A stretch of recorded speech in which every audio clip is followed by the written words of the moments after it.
family was kind of split with a bunch of different things. Like my parents split up when I was like about 2-ish, and I was living with my dad at my grandma's, and then my parents met each other and got married when I was 5 days after I turned 5, fun fact. Lived that life of going back and forth between biological mom, biological dad, and stuff like that. And then in 2012, my biological mom ended up going to jail for not paying child support, and she didn't want to be in jail anymore. So she told the judge, like, if I give up my rights to my kids, can you erase the debt and all that stuff? And they're like, okay. They sent that letter to my parents, and they're like, okay. And they started the adoption process where my stepmom would adopt us, and in 2014, came adopted. It was a little rough because, you know, not living with a mom and stuff like that, not knowing all that, it was very difficult, caused a lot of anxiety. I grew up in the church and everything. When my stepmom came into the picture, we would go back and forth between going to church on the weekends to the next weekend not going to go to church. It was very hard to like trust people or like become close friends with people. I always had that like underlying feeling that like they were just gonna leave me, so like what's the point of becoming friends? And so I had this close-knit people that I would just rely on. Relying on certain people all the time was kind of hard, especially when I moved, because I moved in the summer between 5th and 6th grade. It was really hard to make new friends there just because it was a completely different scenario, because going from Indiana, country, all that stuff, to Illinois, close to the Chicago, big city, where nobody else was white, you were the only white girl in the school. It's very difficult. I would get bullied a lot, and it carried into middle school where I still didn't have a lot of friends just because it was hard to trust people. And then middle of sophomore year, I moved here.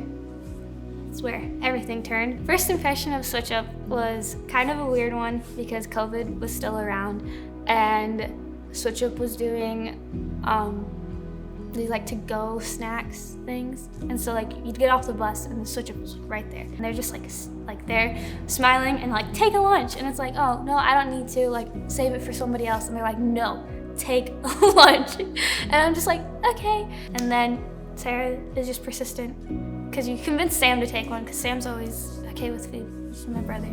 And so he convinced me to start taking them, and so I started talking to Sarah and realized that we have a decent amount of stuff in common.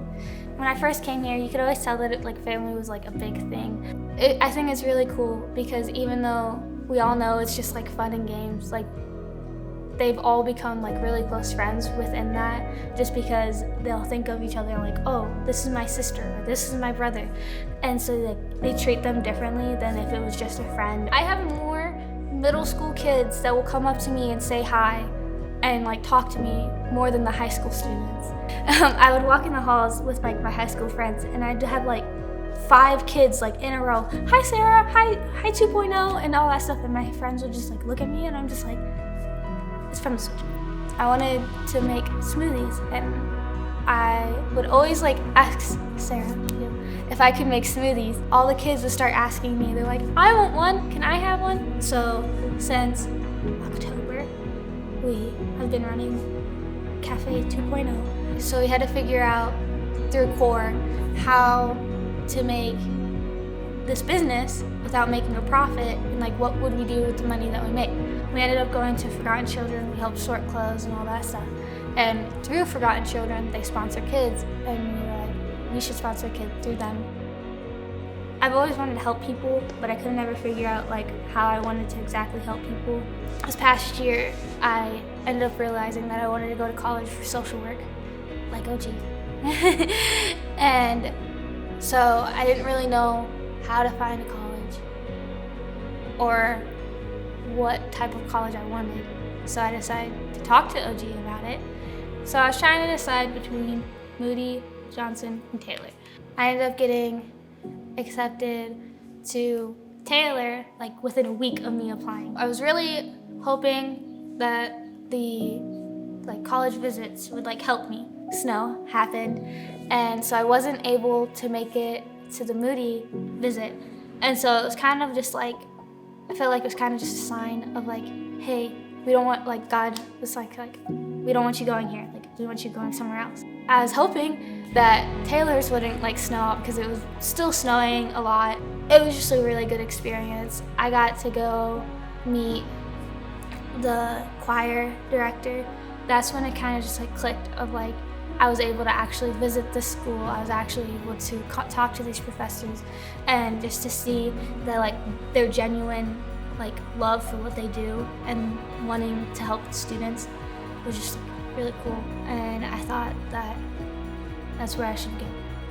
I definitely plan to be involved with Youth for Christ and stuff like that. So I got my schedule, and one of the first things I was worried about was whether or not I would still be able to volunteer at the SwitchUp. I've been to other after-school programs, but to go to one and to be openly yes, we're about God, we're about Jesus and everything, but to still have so many kids that don't believe in God or don't believe in Jesus to still be come to an event.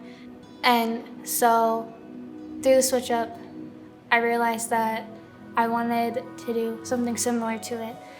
It may not be the exact same and all that stuff, but to have a program where kids can come, feel accepted no matter where they are in life, and to still hear the word of God and it not be forced down their throats. And yeah, so SwitchUp has helped me.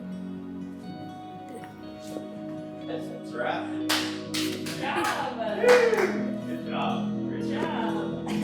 You're so weird.